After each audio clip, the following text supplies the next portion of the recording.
Olá pessoal, bom dia para vocês. Hoje é dia 4 de fevereiro de 2025, aniversário da dona Marta, minha progenitora, e do meu irmão Pedro Paulo. Então parabéns logo de manhã aqui para vocês dois. A dona Marta fazendo 87 anos de idade com uma lucidez incrível.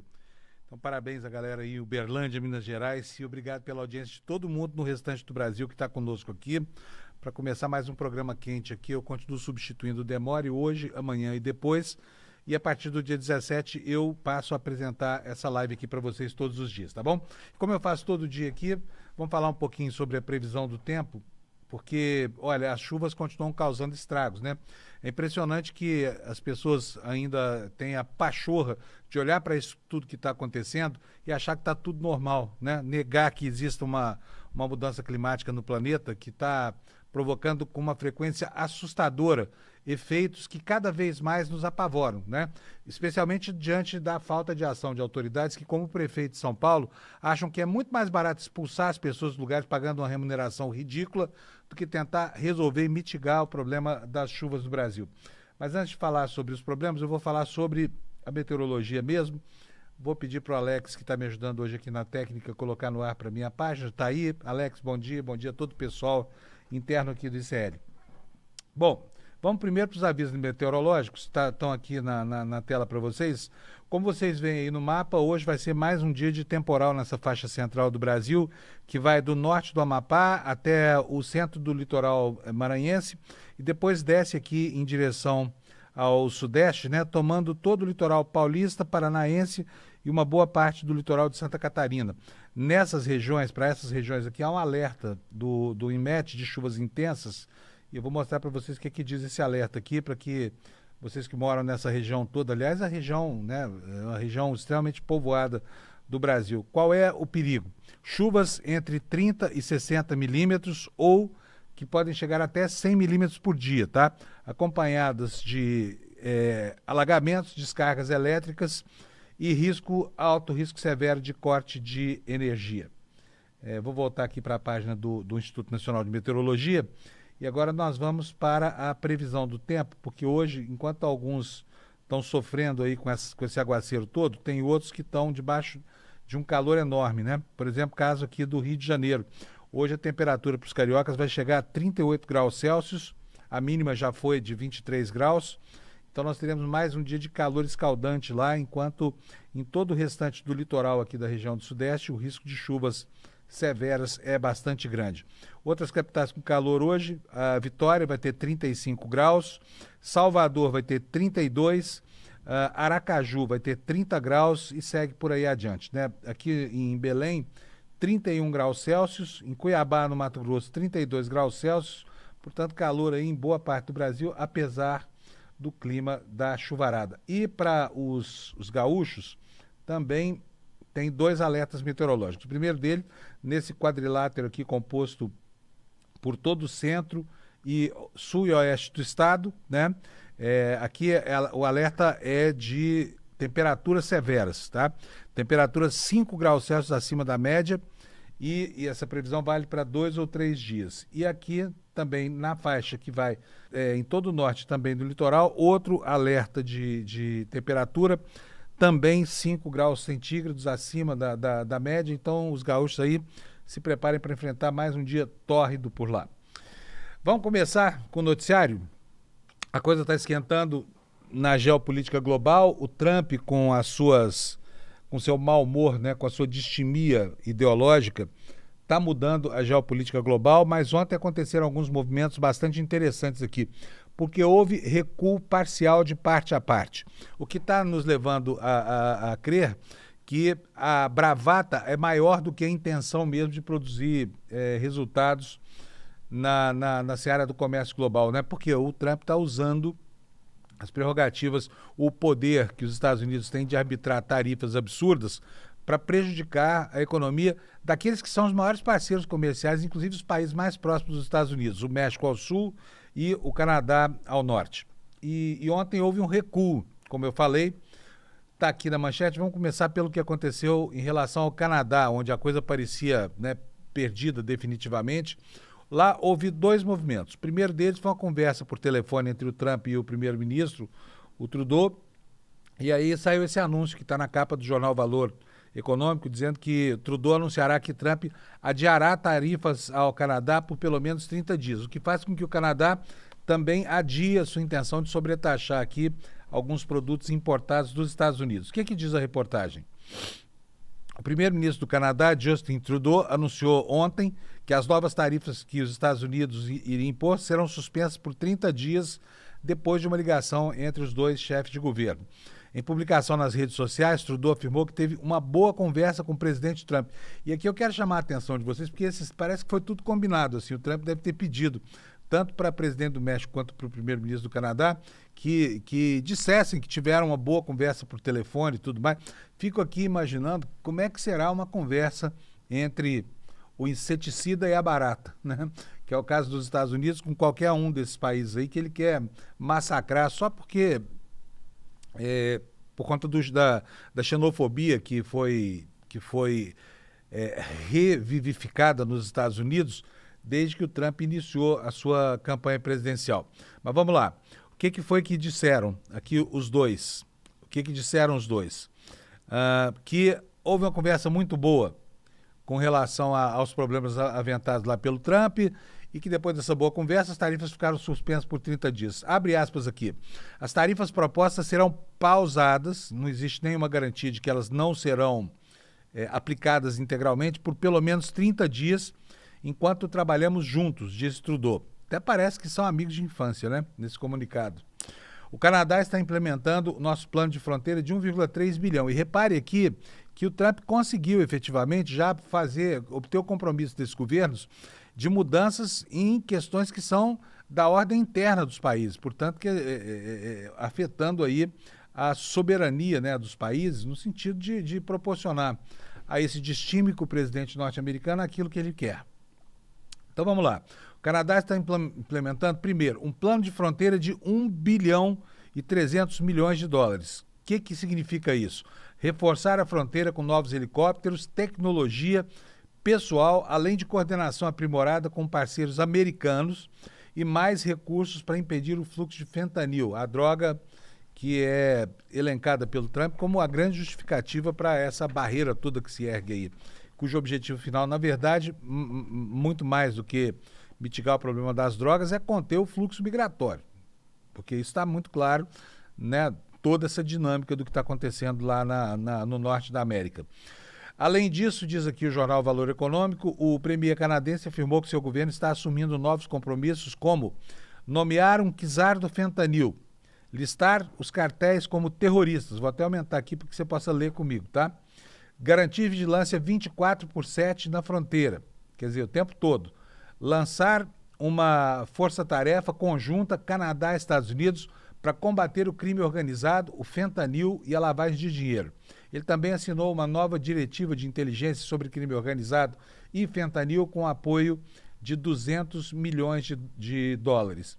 O acordo com o Canadá, os acordos com o Canadá seguem movimentos semelhantes aos feitos pelo México mais cedo. Como eu disse aqui, até os textos, a linguagem utilizada nos comunicados foi a mesma, né? Nesse comunicado do México, a presidente Cláudia Sheinbaum conversou com Trump e decidiu pausar por um mês, mesmo prazo, a aplicação das tarifas gerais de 25% para o México após chegarem a alguns acordos na área de segurança. Portanto, está aí, né, o hard power, o big stick do Trump, produzindo seus primeiros efeitos dos dois lados da fronteira, México e Estados Unidos. Aqui nessa outra reportagem, a gente vai tratar um pouco especificamente sobre a situação lá do México, né? Cuja presidente tem demonstrado uma enorme altivez. O que diz a matéria aqui do Valor Econômico?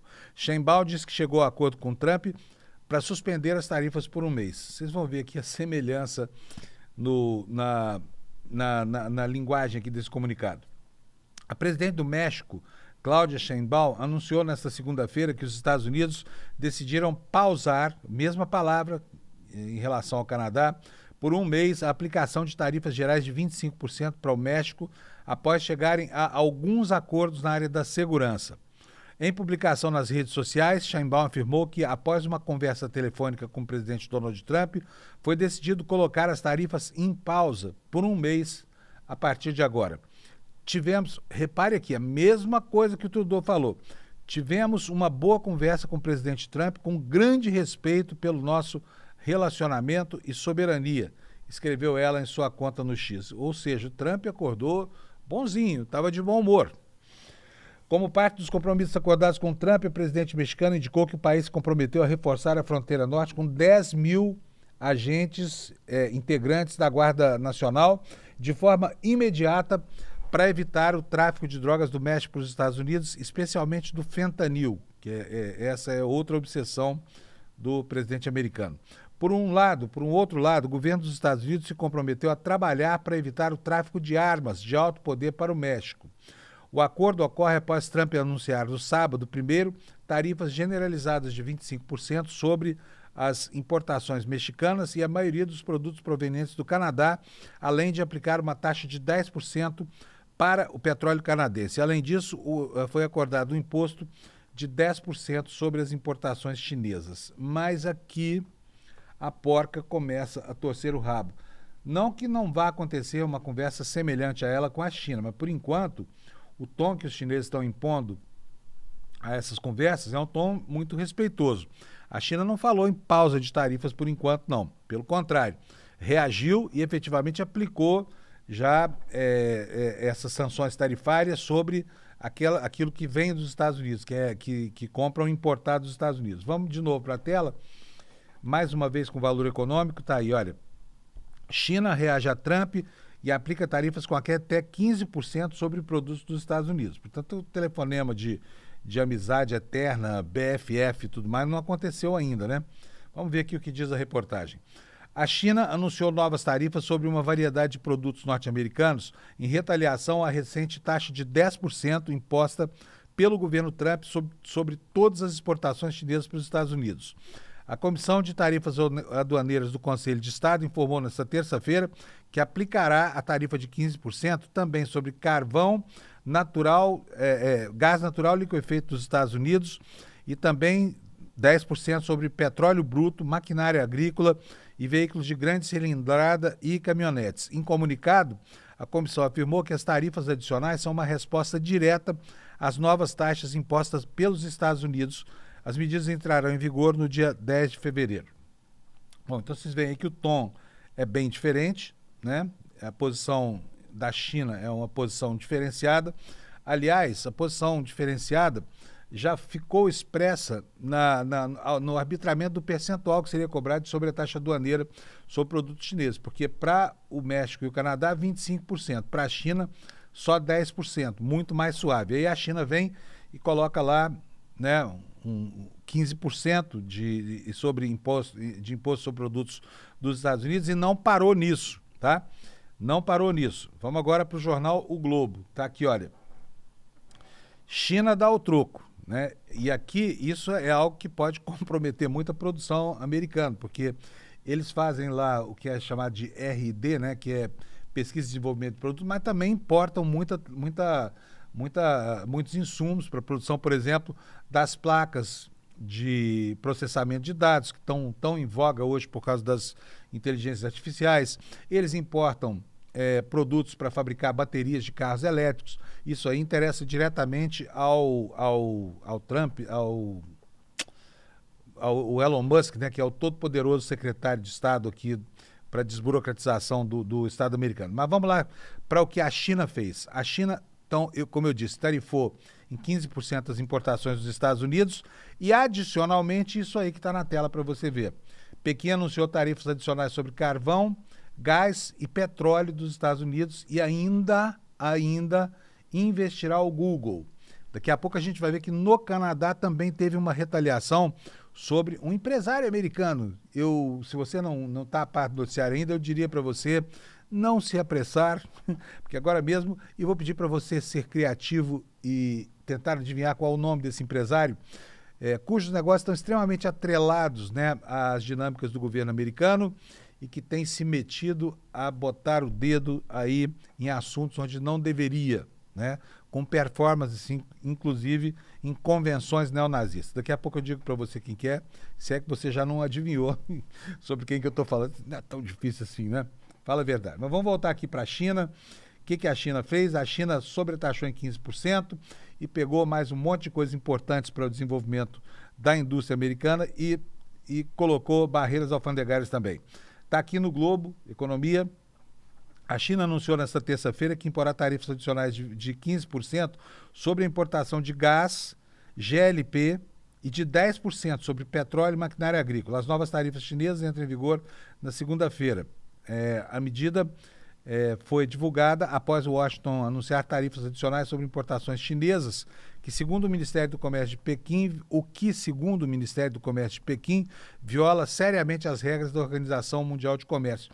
E antes a China já tinha antecipado que iria processar os Estados Unidos no contexto da OMC, né?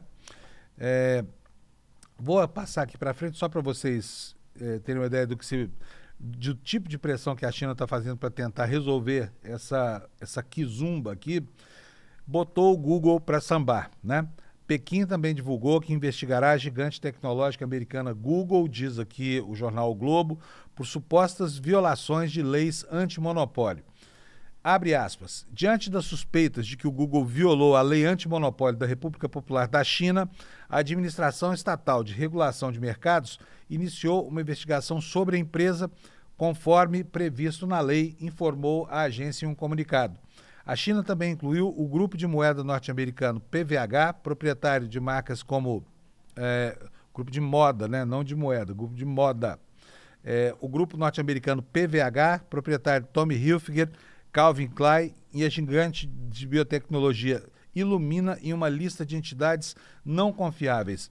Essa decisão protegerá a soberania nacional, os interesses de segurança e desenvolvimento, de acordo com as leis pertinentes, afirmou o Ministério do Comércio em um comunicado. Aspas de novo aqui para o termo desse comunicado. As duas entidades violam os princípios normais de transação do mercado, interrompem as operações comerciais com empresas chinesas e adotam medidas discriminatórias contra elas. As entidades chinesas anunciaram em setembro uma investigação contra a PVH por boicotar sem justificativa o algodão da região de Xinjiang, onde Pequim tem sido acusado de violações de direitos contra a minoria muçulmana uigur. Então, quer dizer, a coisa entrou para o campo das corporações aqui e não foi só lá, hein? Não foi só lá. No Canadá, nós também tivemos... deixa eu ver se eu acho aqui a informação para vocês, porque eu tinha separado aqui, depois eu me perdi. Mas o Canadá, uma província do Canadá, disse que iria rasgar o contrato com a Starlink do Elon Musk, né? Um contrato de 68 milhões de dólares, né? Está aqui a matéria do Jamil Chad para vocês. Deixa eu tirar esse cookiezinho daqui. Ontário, no Canadá, rasga acordo com Starlink. Quer dizer, as corporações... Opa, venceu minha assinatura aqui? Não venceu, não. Vamos lá. Província no Canadá, rasga acordo com Starlink. Os Estados Unidos fazem um acordo com o Trudeau. Mas o Canadá fez... que coisa chata isso aqui, hein, gente? Enfim, vou contar aqui. O Jamil Chad está nos contando que a província de Ontário, no Canadá, tinha feito, no finalzinho do ano passado, em novembro, um contrato para distribuir lá a antena do Elon Musk, que, aliás, é muito boa, hein? Cá entre nós, para regiões mais remotas do país. Como se sabe, o Canadá é um país que tem regiões inóspitas, áreas isoladas, e a intenção do governo lá de Ontário era incluir essa gente toda num cenário aí de economia global, né, e de tecnologia global, levando a eles a internet através da Starlink. Foram 68 milhões de dólares, não é um contrato pequeno, e Quebec diz que não quer mais essas antenas do Elon Musk lá, e rasgou então o contrato numa espécie de retaliação contra o governo americano. E o que acontece? Aí o Elon Musk passa sentindo o bolso dele, né? Porque é uma guerra, afinal de contas, e uma guerra tem mortos e feridos. Nesse caso aí, o ferido é o Elon Musk, que é um dos manda-chuvas do governo americano hoje. E teve mais um reflexo dessa investida das empresas chinesas de tecnologia contra o establishment americano, né, da inteligência artificial. Por quê? A gente viu aí que nos últimos dias apareceu essa novidade chamada DeepSeek, e o DeepSeek causou um abalo profundo, derrubando as ações das gigantes de tecnologia nas bolsas de valores americanas e provocando um furor no mercado. Pois bem, vou mostrar aqui uma coisa para você. Pode botar para mim, Alex, por favor, isso aqui no ar?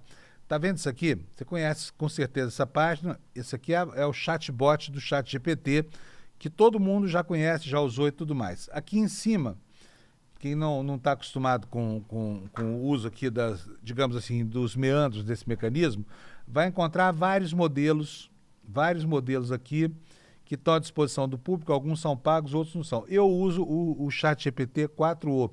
Os brasileiros aqui falam 4o, como se a pronúncia do O em inglês pudesse explicar que a gente fala 4, não 4o, né? Então tá aqui, eu uso 4o, o 4.0, que tem muita gente que chama de 4.0, mas tinha um desses modelos, que é esse aqui, olha, é o O1. Quando você muda aqui em cima, nem parece que mudou. Olha, tá aqui, ChatGPT O1. Sabe qual é a diferença entre o 4.0, o Mini e tudo mais? Ó, o 4O é esse aqui, que é o que todo mundo que paga $20 por mês usa, né? E aí você tem os outros modelos que são gratuitos, que vem aqui abaixo, olha. O O3 Mini, o O3 Mini High e vai por aí afora, e tem outros modelos. Mas o acesso a esse aqui, o O1, era caro pra caramba e agora ficou bom. Qual que é a diferença entre o O1 e o ChatGPT? Se vocês olharem aqui na página, vocês não vão reparar nenhuma. Só que esse modelo O1, ele tem uma estrutura, uma engenharia diferenciada do 4.0. O 4.0 serve mais para informações textuais e para outras coisas do tipo. Esse O1 é muito bom porque ele tem um mecanismo de metabolização, vamos dizer assim, da informação, chamado cadeias de pensamento, tá? Cadeias de pensamento. E ele é muito melhor para a solução, por exemplo, de problemas matemáticos complexos, né? Que os cientistas deles dependem tanto. Para fazer software, por exemplo, scripts em Python. Então, para tarefas que envolvem matemática avançada, ele é muito melhor. E é uma diferença muito grande. Os especialistas dizem que o ChatGPT 4.0 só acerta cerca de 13% de problemas que são muito estruturados na área da matemática. E esse aqui, que é o O1, ele acerta 83% das respostas. Portanto, ele é muito mais inteligente, entre aspas, assim, para questões matemáticas, do que o 4.0. Se você usa só para corrigir texto, enfim, para melhorar uma carta, para mandar um e-mail, essa coisa toda, aí o seu GPT não muda nada. Mas para quem, por exemplo, estuda na Universidade de Harvard e está lá envolvido com cálculo de cosmologia, de engenharia avançada, aí é o O1. E o melhor, então, agora esse modelo O1 está disponível de graça para você. Não precisa pagar nada, você pode usar. Então, se você quiser usar, você vem aqui nessa abinha aqui do lado da página, olha, é só escolher aqui o O1, tá? Ele fala aqui, ó, usa raciocínio avançado.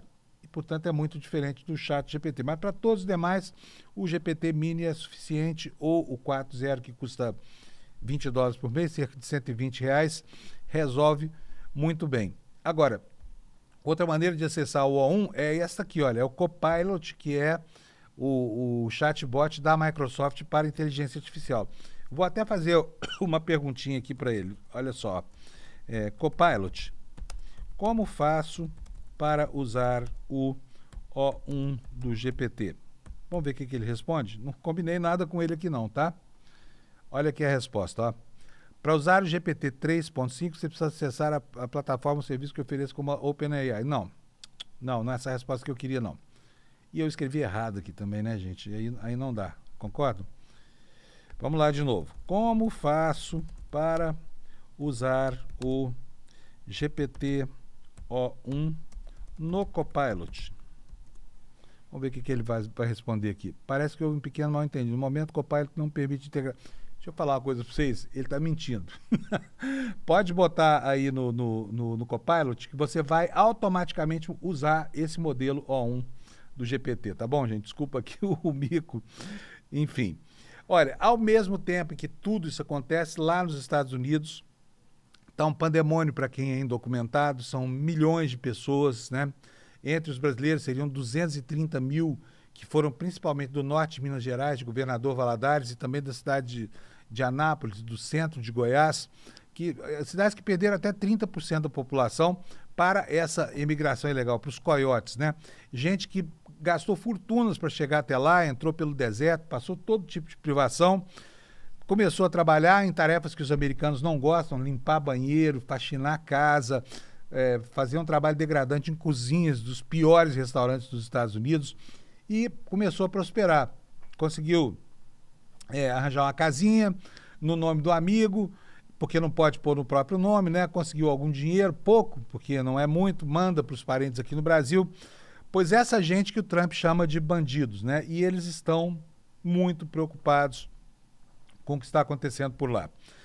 Na Folha de São Paulo, nós temos aqui, ó, no UOL, né? Uma reportagem falando quais são as táticas, né, para capturar esses imigrantes. E aqui, olha, vocês podem ter certeza absoluta que a xenofobia americana está usando todo tipo de estratagema para tentar chegar até essa gente que agora é dada como bandida, gente que está contaminando o sangue americano, né? E para tirar essa galera de lá. E o que é pior é que a pessoa que é pega sem documentos perde tudo. Perde o carro, perde a casa, não acessa a conta corrente, fica só com a roupa do corpo. Se for presa, é pior ainda. E pior dos piores cenários, perdeu os filhos. Muitas dessas pessoas tiveram filhos que, por terem nascido nos Estados Unidos, são considerados cidadãos americanos.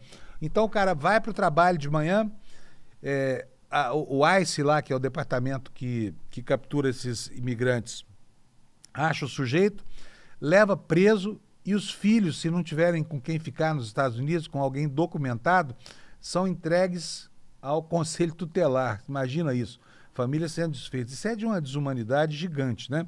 E aí o cara ainda é apresentado ao mundo como se fosse um bandido que está envenenando o sangue americano, expressão usada por esse neonazista do Donald Trump. Então vamos lá, a matéria do UOL está dizendo aqui, explicando para a gente como é que o ICE, gelo, localiza os imigrantes ilegais. E a matéria nos mostra que os agentes estão monitorando tanto entradas com ações ilegais de estrangeiros nos Estados Unidos, como questões de segurança nacional. O ICE já existe desde 2003, foi estabelecido como agência de proteção a fronteiras do Departamento de Segurança Interna dos Estados Unidos. E desde então, a busca por imigrantes é feita a partir, principalmente, olha, denúncias anônimas. Vocês se lembram aqui do clima do Brasil durante a ditadura? Quem não se lembra já ouviu falar da deduragem, da deduração. Um vizinho chantageando o outro. Aliás, aqui no N1, eu outro dia disse para as pessoas, recomendei que assistissem a um filme que está no Max, chamado A Cozinha. Ali está descrito todo o drama dessa gente que vive temendo que o colega do lado, por inveja, por uma discussão boba qualquer, acabe entregando aos agentes federais que o sujeito está ilegal nos Estados Unidos. Isso tem acontecido demais lá. Aqui a matéria do UOL também fala o seguinte, olha, o ICE tem acesso a diferentes bases de dados, segundo o Centro Nacional de Legislação da Imigração. A Organização Sem Fins Lucrativos de Defesa dos Direitos dos Imigrantes explica no seu site que a agência estabelece uma rede de informações. E essa rede é alimentada, sobretudo, por fichas policiais de prisões recentes feitas pelo FBI e pelo próprio DHS, que combate o terrorismo. Mesmo fichas de cidadãos que estão legalmente nos estados, legalmente, tá? Quem está lá legalmente, podem auxiliar o ICE nas investigações. Por exemplo, se uma família tem imigrantes ilegais e ilegais também, e o ICE recebe uma denúncia de que o ilegal mora com um migrante legal, os agentes podem então checar os registros de endereço em uma das bases de dados a que o ICE tem acesso, a do DMV, que é o Detran americano, e além disso, o ICE consulta registros do NCIC, que é o Centro de Informação Nacional de Crimes, né? Realiza vigilância de suspeitos de imigração ilegal. Pessoas podem ser observadas à distância, como se fosse um filme policial, policiais à paisana, por um tempo, até se tornarem alvo de iscas. Agentes do ICE podem fingir que são policiais investigando crimes comuns em um bairro para entrar em residência sem um mandado judicial, por exemplo, ou informar que encontraram um documento perdido e pedir ao indivíduo que vá buscar em um local para realizar a prisão, segundo o Immigration Defense Project, que oferece ajuda legal aos migrantes americanos, né? A prática das iscas, aqui no Brasil isso é proibido, hein? É proibido você atrair uma pessoa para uma situação em que ela vá se incriminar, ou armar uma arapuca para ela, pretensamente para ela cometer um crime, que é o chamado crime impossível, que não iria acontecer de outra forma, né? Mas vamos lá. A prática da fraude estratégica, que é como se chama esse procedimento, se tornou parte das políticas internas do ICE desde 2005, segundo a Columbia Law Review, que é um periódico da Universidade de Columbia, em Nova York. Há instituições e advogados que alegam que é uma violação, também lá, da 4ª emenda da Constituição, que protege cidadãos contra buscas e apreensões ilegais. No entanto, o texto constitucional só proíbe procedimentos pouco razoáveis sob a lei e não todas as ferramentas de inteligência durante as investigações, como a isca é vista pelo ICE. Os agentes também utilizam dispositivos eletrônicos para checar dados biométricos. Através de digitais e do reconhecimento facial, eles conseguem rapidamente obter informações sobre um suspeito de imigração ilegal durante uma abordagem. As organizações de direitos civis apontam o risco de, em muitos casos, estrangeiros serem abordados simplesmente por um critério de raça, levando a crimes de ódio em caso de prisão violenta, prisões violentas que eventualmente venham a acontecer. Pode tirar essa página para mim, Alex, por favor? Bom, e os brasileiros? O que os brasileiros estão fazendo lá? A Folha de São Paulo hoje trata desse assunto também. Nessa matéria que está na tela de vocês, brasileiros recorrem a apps, né, aplicativos, para poder escapar de batidas de serviço de imigração dos Estados Unidos. Agora, vê se isso é vida. Fala sério, né? O sujeito tem medo de levar os filhos na escola, não pode ir para o trabalho. Daqui a pouco está todo mundo paranoico lá, achando que vai tomar uma batida do ICE, perder seus pertences, perder a família, ficar meses preso até ser eventualmente deportado para cá, para começar a vida do zero, né? Em solo brasileiro. Mas aqui, no caso, por exemplo, para evitar isso, então eles estão recorrendo a aplicativos para tentar fugir das batidas lá do Departamento de Imigrações. O que diz a matéria? Brasileiros e imigrantes de outros países têm resgatado aplicativos que utilizavam no primeiro governo de Donald Trump para se esquivar dos agentes de imigração diante do relato de batidas súbitas do ICE em estabelecimentos com conhecida presença de estrangeiros por todo o país.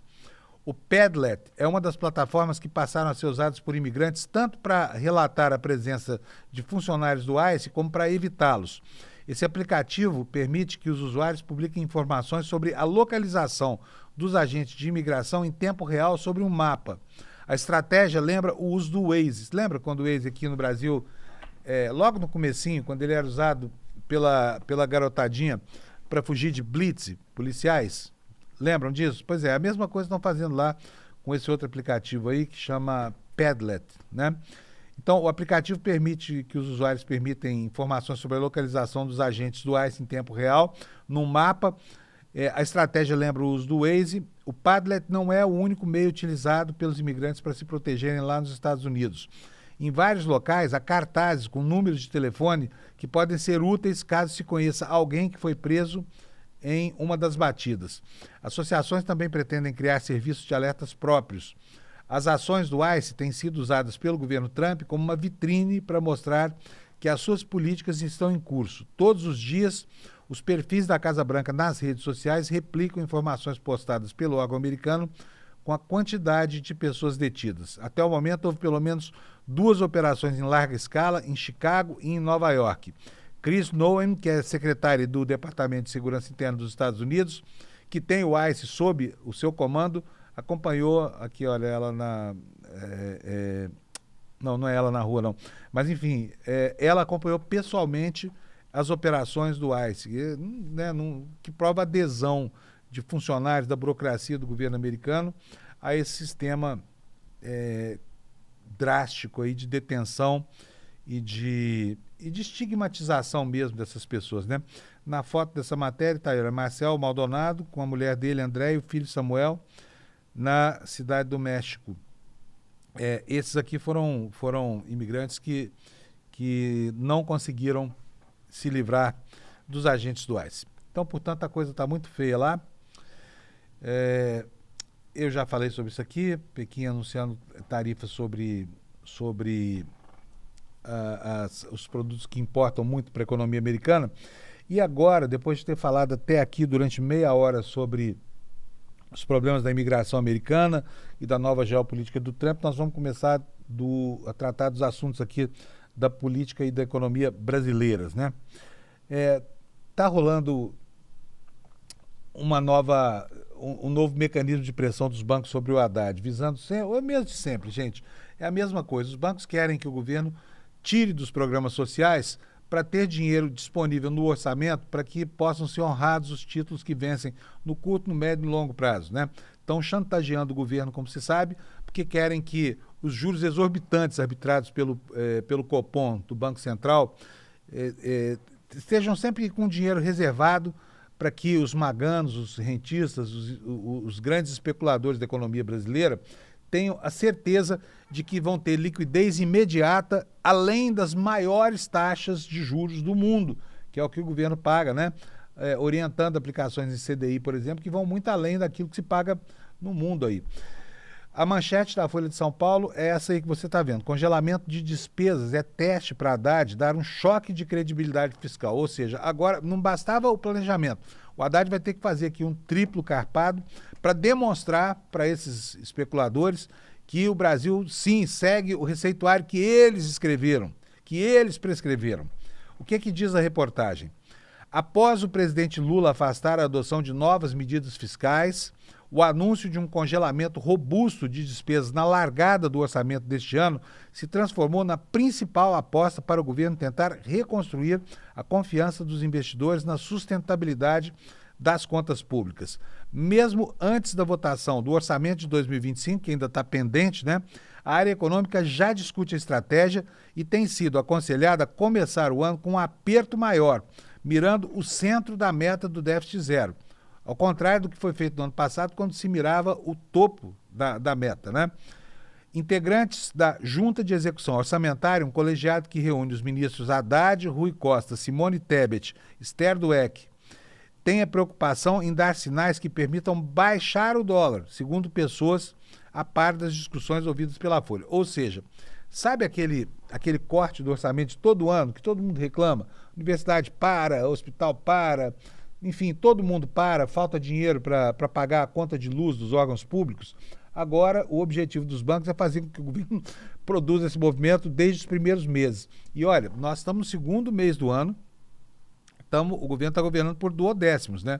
Porque enquanto o orçamento não é votado pelo Congresso Nacional, são os duodécimos que são liberados aí, um dinheiro que enfim, em relação ao orçamento do ano passado, né? E é 1/12 para cada mês de despesa, não importa o que aconteça no Brasil.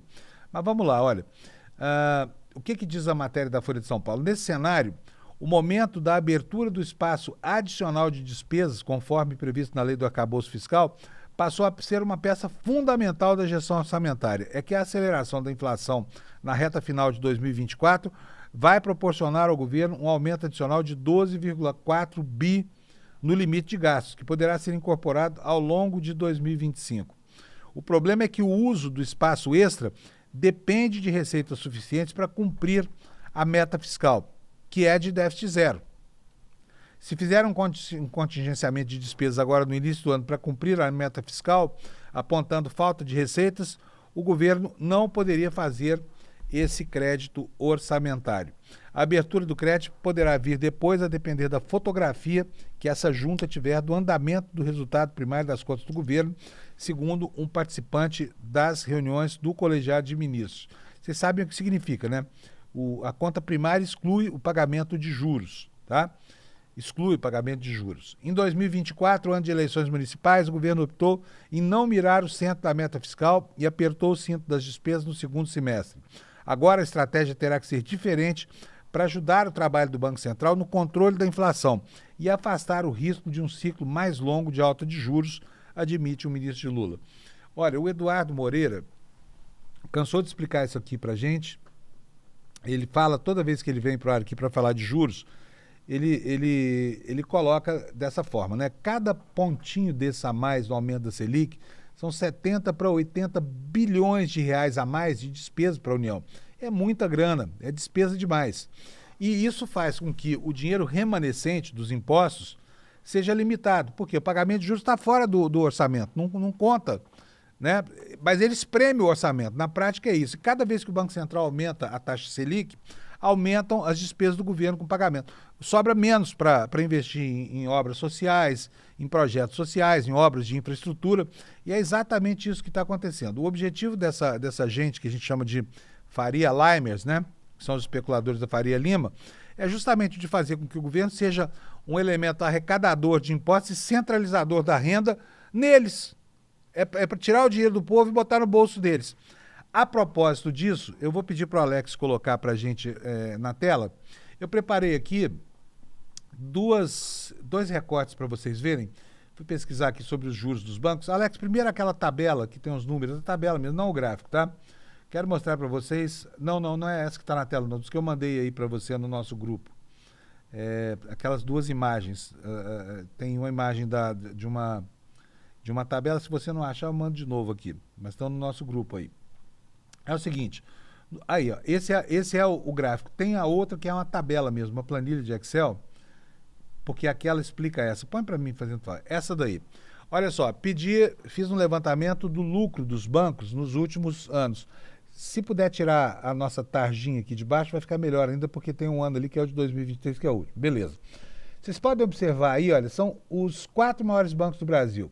Unibanco, Banco do Brasil, Bradesco e Santander. Aí tem os lucros desses bancos ao longo dos últimos 10 anos, de 2014 até 2023. Fala um desses anos aí em que houve prejuízo. Nada. E é uma conta bilionária, é uma conta de muita grana, de lucro.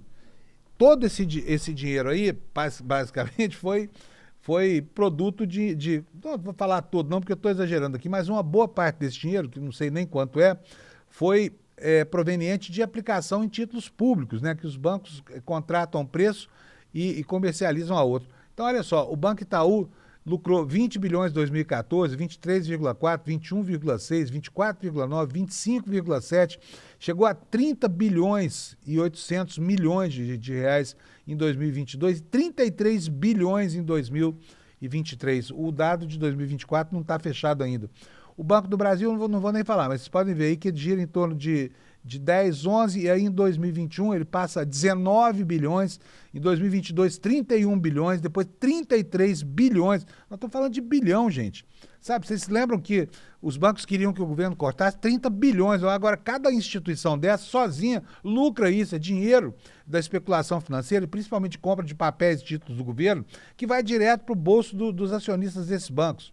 Vamos pegar aí os dados do Bradesco. O Bradesco estreitou a faixa de lucro, mas não teve prejuízo ano nenhum. É sempre isso, é bilhão para cá, bilhão para lá, dezena de bilhão para tudo quanto é lado. 15,4, 17,2, 14,6, 19 bilhões ali em 2018, 22 em 2019, e aí cai até a casa de 19 bi em 22 e 14,5 em 2023. E aí o Santander, 5,8, 6,6, 7,3, até chegar aí, ó, em 2021 a 14,2 bilhões e no ano passado 8,8 bilhões. É bilhão demais, né?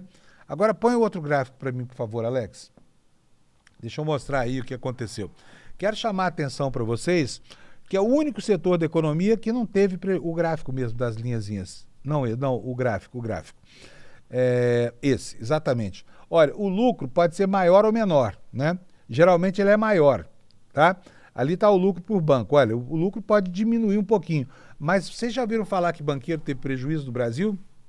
Que diabo de capitalismo sem risco é esse, em que as empresas só têm lucro? A gente ouve falar que a Vale do Rio Doce, por exemplo, de vez em quando enfrenta um mar revolto, né? Que a Petrobras enfrenta um mar revolto.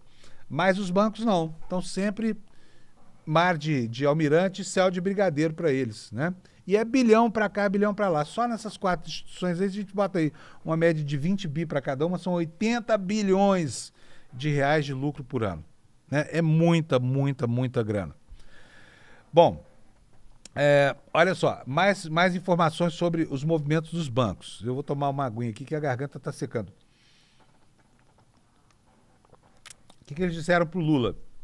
sem teto de juros no consignado privado, eles podem passar a atuar sem a garantia do FGTS. A Febraban apresentou pleito sobre o novo modelo de empréstimo consignado privado via plataforma de e-social em reunião no Palácio do Planalto. Os Ministérios da Fazenda e do Trabalho não comentaram.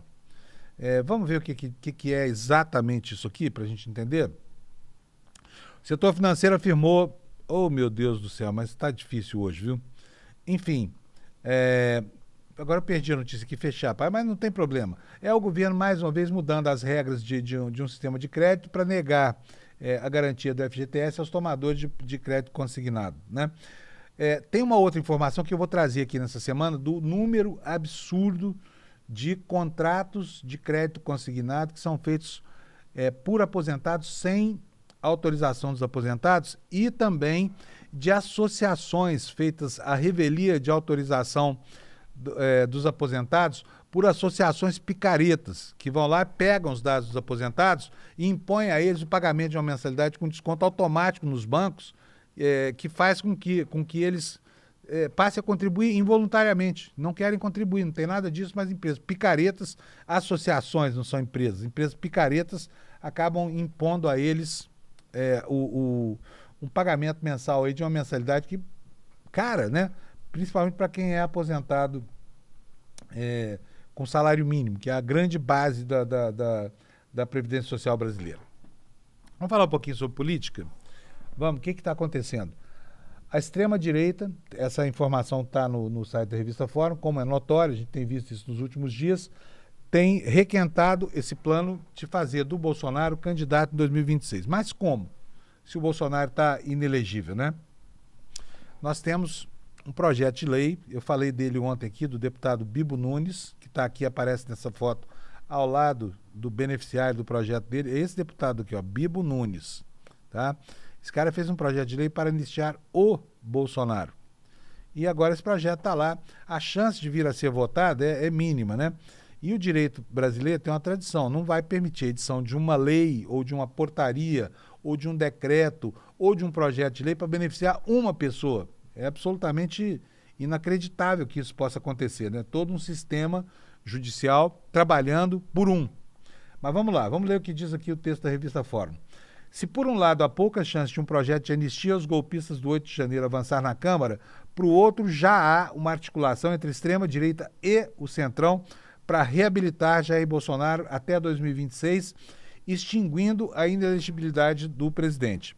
Condenado pelo Tribunal Superior Eleitoral em 2 ações por abuso de poder político, ele está inelegível até 2030, como todo mundo sabe. Mas um projeto do Bibo Nunes, que é do PL do Rio Grande do Sul, no entanto, pode mudar essa situação e permitir que o ex-presidente seja candidato na próxima eleição presidencial. E qual é a jogada? No último sábado, integrantes do PL, incluindo o próprio ex-presidente, realizaram uma reunião em Brasília pouco antes da eleição para presidente da Câmara e do Senado. No encontro ficou definido que uma das prioridades do partido em 2025 será aprovar um projeto de lei complementar, que é o projeto... Tá difícil, hein, gente? Fala sério. O projeto 141/2023 desse deputado Bibo Nunes, que esvazia a lei da ficha limpa. Olha só que absurdo esse casuísmo. Para liberar o Bolsonaro dessa inelegibilidade, porque outras virão, né? Na seara criminal. É bom lembrar que alguém que está condenado com trânsito e julgado em uma ação criminal fica inelegível, porque perde também os direitos políticos. Mas o que o Bibo Nunes quer fazer? Para resolver o problema do dia, o problema de hoje, que são essas 2 condenações no âmbito da Justiça Eleitoral, ele quer reduzir de 8 para 2 anos o período de inelegibilidade para condenados por abuso de poder político, o caso do Jair Bolsonaro, né? Provavelmente essa lei vai chamar Lei do Descondenado Bolsonaro, Lei da Descondenação de Bolsonaro. Não é assim que a extrema-direita chama o Lula, de descondenado? Pois isso é uma descondenação, né? Exatamente tudo o que eles criticam, o Bolsonaro será descondenado se prevalecer a vontade deles. Espero que não seja o caso.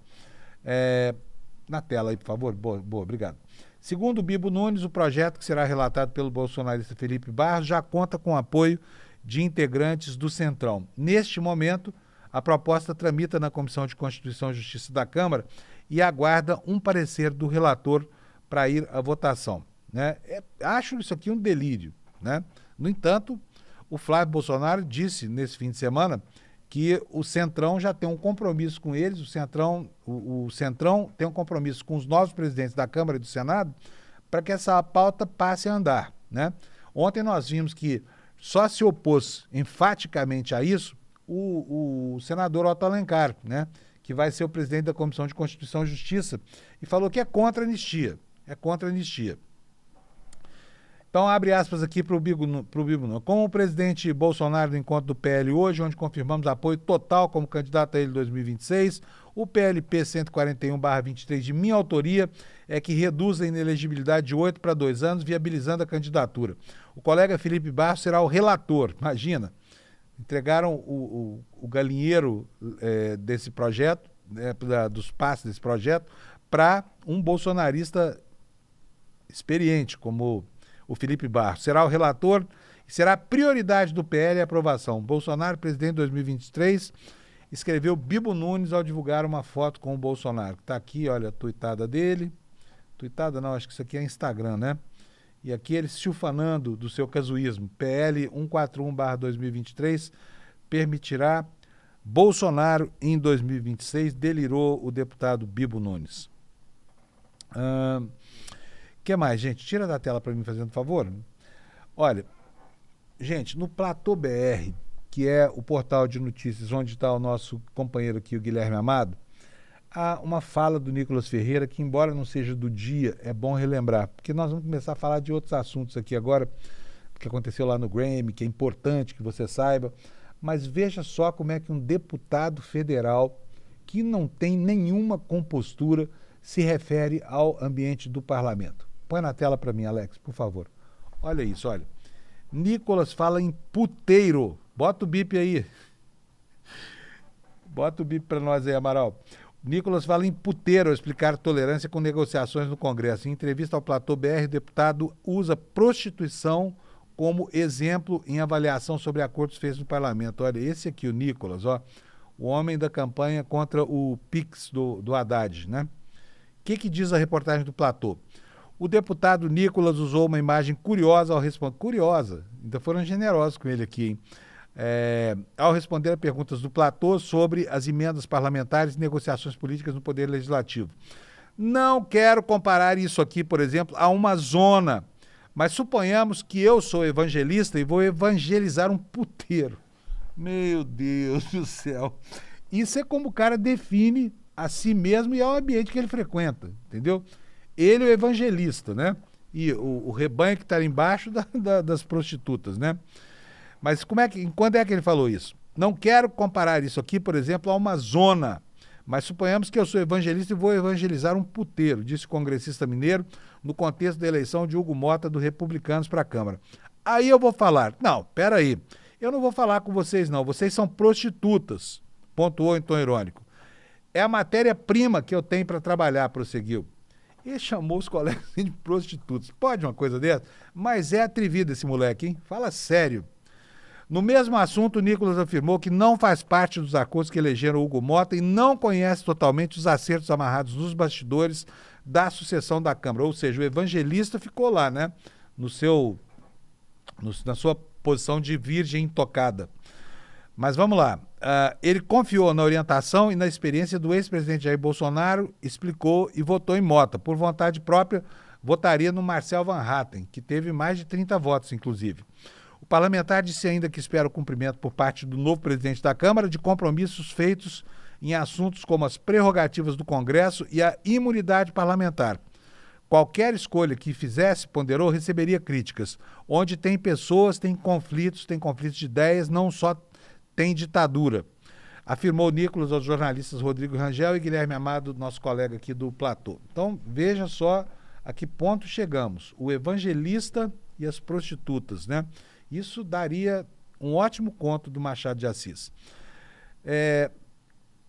Olha só, outra promessa aqui, o Alcolumbre disse que o Lula garantiu a ele que o projeto de exploração do petróleo na margem equatorial vai sair.